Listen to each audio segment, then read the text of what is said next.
আইসিডিএসের আরও একটি ক্লাসে তোমাদের প্রত্যেককে স্বাগত। আজকে এই ভিডিওতে আমরা আলোচনা করব আইসিডিএস কর্মী ও সহায়িকার 25টি প্রশ্নোত্তর সম্পর্কে, যেগুলি তোমাদের পরীক্ষার জন্য অত্যন্ত গুরুত্বপূর্ণ রয়েছে। এবং আজকে যে সমস্ত প্রশ্নোত্তর আলোচনা করব, যেগুলি হচ্ছে পুষ্টি, জনস্বাস্থ্য এবং সাধারণ জ্ঞান থেকে। তো সেক্ষেত্রে তোমরা যারা পরীক্ষার জন্য প্রস্তুতি নিচ্ছ, শুরু থেকে শেষ পর্যন্ত অবশ্যই ভিডিওটি দেখতে থাকো। এখান থেকে তোমরা পরীক্ষায় কমন পাবে।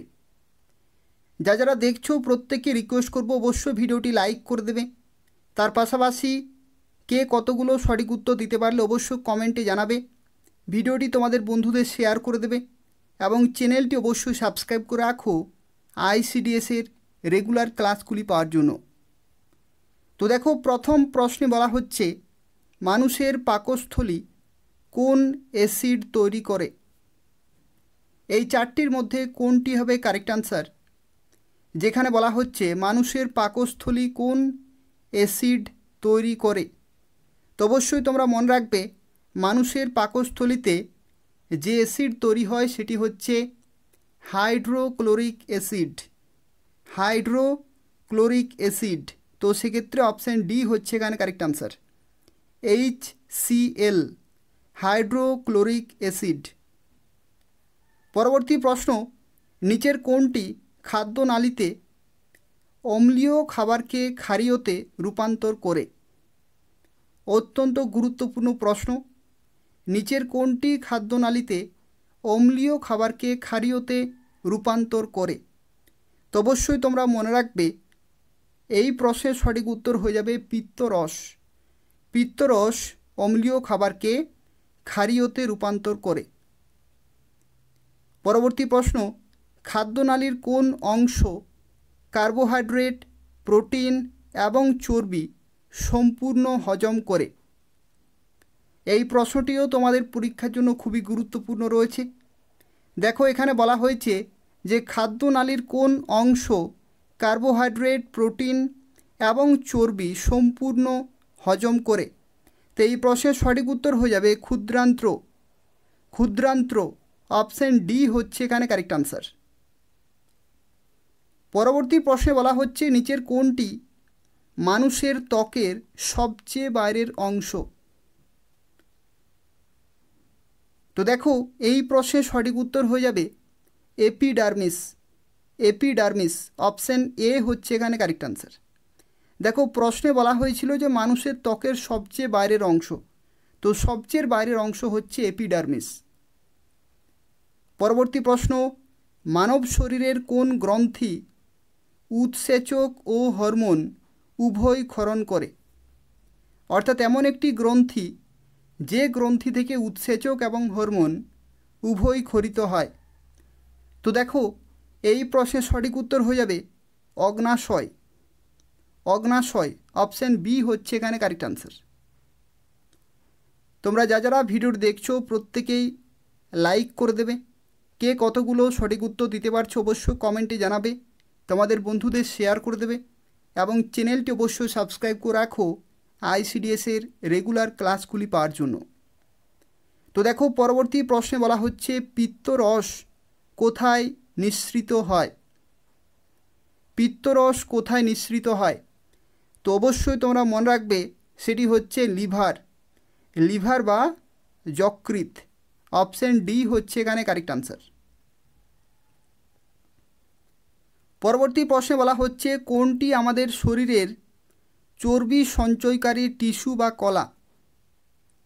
কোনটি আমাদের শরীরের চর্বি সঞ্চয়কারী টিস্যু বা কলা? অর্থাৎ কোন টিস্যু বা কলাতে চর্বি সঞ্চিত হয়? তো এই প্রশ্নের সঠিক উত্তর হয়ে যাবে এডিপোজ টিস্যু। অপশান বি হচ্ছে এখানে কারেক্ট আনসার। পরবর্তী প্রশ্নে বলা হচ্ছে কোন বিপজ্জনক পদার্থ ফুসফুসের ক্যান্সার সৃষ্টি করতে পারে? অর্থাৎ এই চারটির মধ্যে কোন পদার্থটি ফুসফুসের ক্যান্সারের জন্য দায়ী? তো দেখো, এই প্রশ্নের সঠিক উত্তর হয়ে যাবে অ্যাসবেস্টস কণা। অ্যাসবেস্টস কণা অত্যন্ত একটি মারাত্মক কণা বা বিপজ্জনক পদার্থ, সেটি ফুসফুসের ক্যান্সার সৃষ্টি করতে পারে। অপশান বি হয়ে যাবে এখানে কারেক্ট আনসার। পরবর্তী প্রশ্নে বলা হচ্ছে হেপাটাইটিস এ কিসের একটি প্রদাহ যা হালকা থেকে গুরুতর অসুস্থতার কারণ হতে পারে? অত্যন্ত গুরুত্বপূর্ণ একটি প্রশ্ন। দেখো এই প্রশ্নে কি বলা হয়েছে, হেপাটাইটিস এ কিসের একটি প্রদাহ, অর্থাৎ কোন অঙ্গের একটি প্রদাহ যা হালকা থেকে গুরুতর অসুস্থতার কারণ হতে পারে। অর্থাৎ এখানে বলা হয়েছে যে হেপাটাইটিস এ কোন অঙ্গকে আক্রমণ করে। তো দেখো এই প্রশ্নের সঠিক উত্তর হয়ে যাবে যকৃৎ। যকৃৎ, অপশান এ হচ্ছে এখানে কারেক্ট আনসার। পরবর্তী প্রশ্ন, নিচের কোন রোগটি ভাইরাসের কারণে হয়? নিচের কোন রোগটি ভাইরাসের কারণে হয়? তো দেখো এই প্রশ্নের সঠিক উত্তর হয়ে যাবে জল বসন্ত। জল বসন্ত। এবং তোমরা অবশ্যই মনে রাখবে এখানে দেখো কি বলা হয়েছে, ভাইরাসের কারণে। তো সেই ভাইরাস হচ্ছে ভেরিসেলা জুস্টার। অবশ্যই তোমরা মনে রাখবে যে জল বসন্তের যে ভাইরাস, সেই ভাইরাসটির নাম হচ্ছে ভেরিসেলা জুস্টার। এবং এই জল বসন্ত বেশিরভাগই শিশুদের ক্ষেত্রে হয়ে থাকে। শিশুদের ক্ষেত্রে, কিন্তু প্রাপ্তবয়স্কদের ক্ষেত্রেও কিন্তু হয়, কিন্তু বেশিরভাগ শিশুদের ক্ষেত্রেই হয়। পরবর্তী প্রশ্নে বলা হচ্ছে শরীরে ক্যালসিয়াম অক্সালেটের অত্যধিক পরিমাণ কি সৃষ্টি করে? অর্থাৎ শরীরে যদি ক্যালসিয়াম অক্সালেটের পরিমাণ বেড়ে যায় তো সেক্ষেত্রে কি হতে পারে?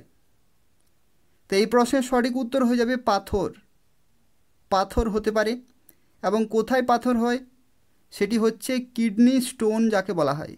কিডনিতে পাথর অর্থাৎ কিডনি স্টোন হয়ে থাকে ক্যালসিয়াম অক্সালেটের অত্যধিক পরিমাণের ফলে। অর্থাৎ শরীরে যদি ক্যালসিয়াম অক্সালেটের পরিমাণ বেড়ে যায় তাহলে কিডনি স্টোন বা পাথর হতে পারে।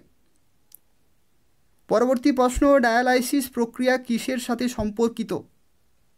এটা আশা করি সবাই জানো। ডায়ালাইসিস প্রক্রিয়া কিসের সাথে সম্পর্কিত? তো দেখো এই প্রশ্নের সঠিক উত্তর হয়ে যাবে কিডনি। কিডনির সাথে সম্পর্কিত রয়েছে ডায়ালাইসিস প্রক্রিয়া। পরবর্তী প্রশ্ন, নিম্নের কোন রোগটি ব্যাকটেরিয়া দ্বারা সৃষ্টি হয়? নিম্নের কোন রোগটি ব্যাকটেরিয়া দ্বারা সৃষ্টি হয়? তো এই প্রশ্নের সঠিক উত্তর হয়ে যাবে টাইফয়েড। টাইফয়েড হচ্ছে ব্যাকটেরিয়া ঘটিত। অপশান বি হচ্ছে এখানে কারেক্ট আনসার। এরপর দেখো পরবর্তী প্রশ্ন, অস্টিওপোরোসিস রোগটি কোনটির সাথে সম্পর্কিত? এই যে অস্টিওপোরোসিস রোগটি রয়েছে এটি কোনটির সাথে সম্পর্কিত? তো দেখো এই প্রশ্নের সঠিক উত্তর হয়ে যাবে হাড়ের সাথে সম্পর্কিত। এই রোগটি যদি কারোর হয়ে থাকে তাহলে কিন্তু হাড় দুর্বল হয়ে যায়। হাড় দুর্বল হয়ে যায়। পরবর্তী প্রশ্ন, অস্টিওপোরোসিস কিসের অভাবজনিত রোগ? অস্টিওপোরোসিস কিসের অভাবজনিত রোগ? তো এই প্রশ্নের সঠিক উত্তর কী হবে? তো দেখো এই প্রশ্নের সঠিক উত্তর হয়ে যাবে ক্যালসিয়াম। অবশ্যই তোমরা মনে রাখবে যেহেতু অস্টিওপোরোসিস একটি হাড়ের সমস্যা বা হাড়কে দুর্বল করে দেয়, তো সেক্ষেত্রে এটি ক্যালসিয়ামের অভাবজনিত একটি রোগ। পরবর্তী প্রশ্ন, নিচের কোন রোগটি, দেখো এখানে বলা হয়েছে যে পেশাগত স্বাস্থ্য ঝুঁকির কারণে হয়। পেশাগত স্বাস্থ্য ঝুঁকির কারণে হয় নিচের কোন রোগটি? তো অবশ্যই তোমরা মনে রাখবে সেটি হচ্ছে সিলিকোসিস। সিলিকোসিস যে রোগ এটি কিন্তু পেশাগত স্বাস্থ্য ঝুঁকির কারণে হয়। এবং তোমরা অবশ্যই মনে রাখবে সিলিকোসিস যে রোগ সেটি কিন্তু ফুসফুসের রোগ। ফুসফুসের বা ফুসফুসকে আক্রমণ করে। পরবর্তী প্রশ্ন থেকে বলা হচ্ছে টিটেনাস হলো স্নায়ুতন্ত্রের একটি গুরুতর রোগ যা একটি বিষ উৎপাদনকারী ড্যাশ দ্বারা সৃষ্টি হয়। অর্থাৎ এখানে বলতে চেয়েছে যে টিটেনাস কি ঘটিত রোগ, টিটেনাস কি ঘটিত রোগ। তো তোমরা অবশ্যই মনে রাখবে টিটেনাস হচ্ছে ব্যাকটেরিয়া ঘটিত রোগ। টিটেনাস কি? ব্যাকটেরিয়া ঘটিত রোগ। এবং তোমরা আরও একটি তথ্য মনে রাখবে, টিটেনাসকে বাংলায় বলা হয় ধনুষ্টঙ্কার। ধনুষ্টঙ্কারও কিন্তু পরীক্ষা আসতে পারে যে ধনুষ্টঙ্কার রোগটি কি ঘটিত, তো সেক্ষেত্রে হয়ে যাবে ব্যাকটেরিয়া ঘটিত। এবং সেই যে ব্যাকটেরিয়া, সেই ব্যাকটেরিয়ার নামও কিন্তু তোমরা মনে রাখবে, সেই ব্যাকটেরিয়ার নাম হচ্ছে ক্লস্ট্রিডিয়াম টিটেনি। ক্লস্ট্রিডিয়াম টিটেনি কিন্তু লেখা থাকবে, তো সেক্ষেত্রে টিটেনি লেখা থাকবে, সেখান থেকেই টিটেনাস বা ধনুষ্টঙ্কার। অবশ্যই তোমরা এগুলো কিন্তু মনে রাখবে, ক্লস্ট্রিডিয়াম টিটেনি। পরবর্তী প্রশ্ন, কোনটি কিডনিতে পাথর তৈরির কারণ নয়? দেখো এখানে কি বলা হয়েছে, নয়। এই সমস্ত প্রশ্নগুলো কিন্তু খুব ভালোভাবে দেখে বুঝে আনসার করবে।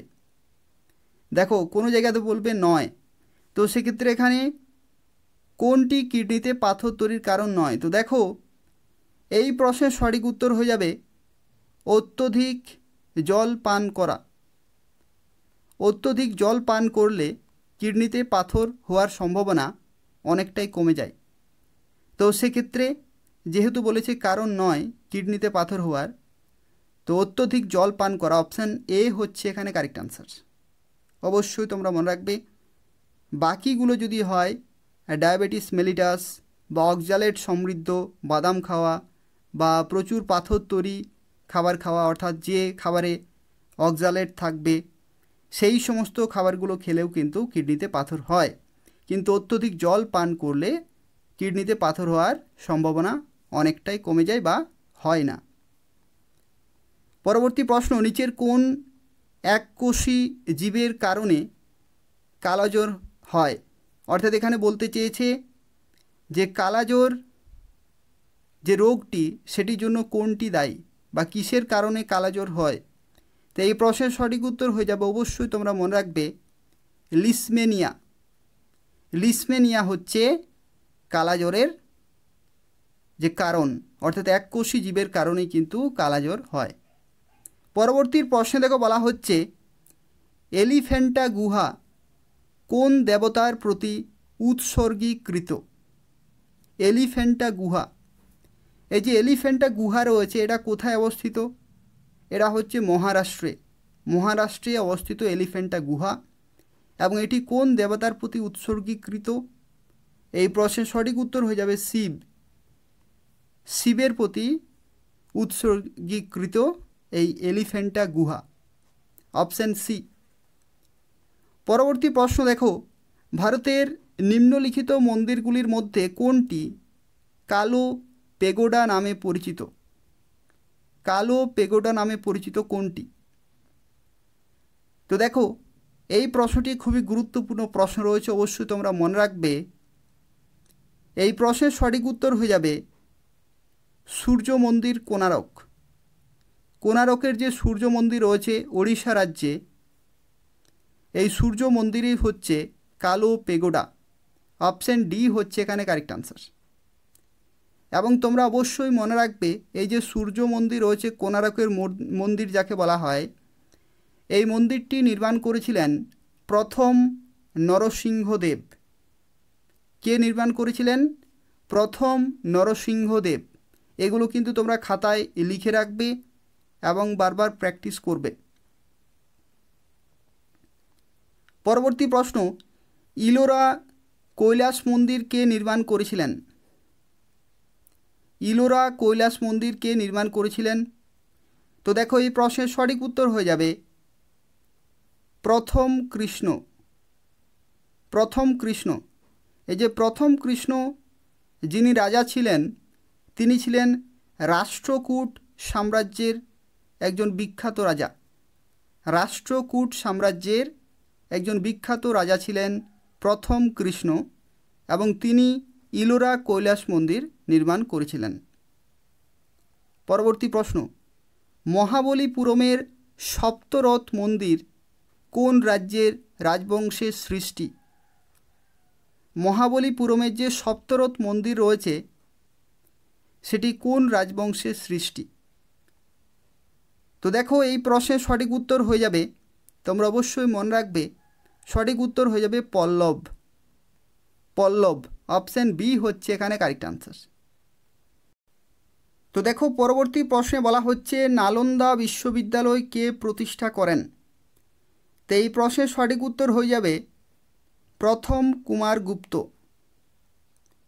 প্রথম কুমারগুপ্ত নালন্দা বিশ্ববিদ্যালয় প্রতিষ্ঠা করেন।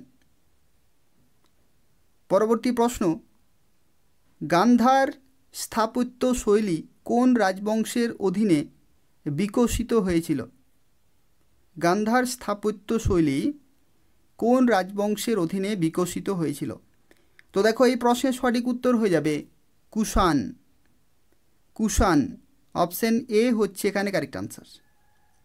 তো এই হচ্ছে আজকের 25টি গুরুত্বপূর্ণ প্রশ্নোত্তর, যেগুলি তোমাদের আইসিডিএস কর্মী এবং সহায়িকার পরীক্ষার জন্য রয়েছে।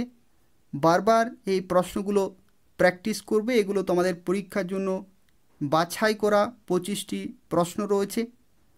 এবং তার পাশাপাশি তোমাদের প্রত্যেককে রিকোয়েস্ট করব, অবশ্যই তোমরা ভিডিওটি লাইক করে দেবে, তোমাদের বন্ধুদের শেয়ার করে দেবে, যাতে তারাও সময় মতো এই ক্লাসগুলো করতে পারে। এবং চ্যানেলটি অবশ্যই সাবস্ক্রাইব করে রাখো আইসিডিএসের রেগুলার ক্লাসগুলি পাওয়ার জন্য। ধন্যবাদ।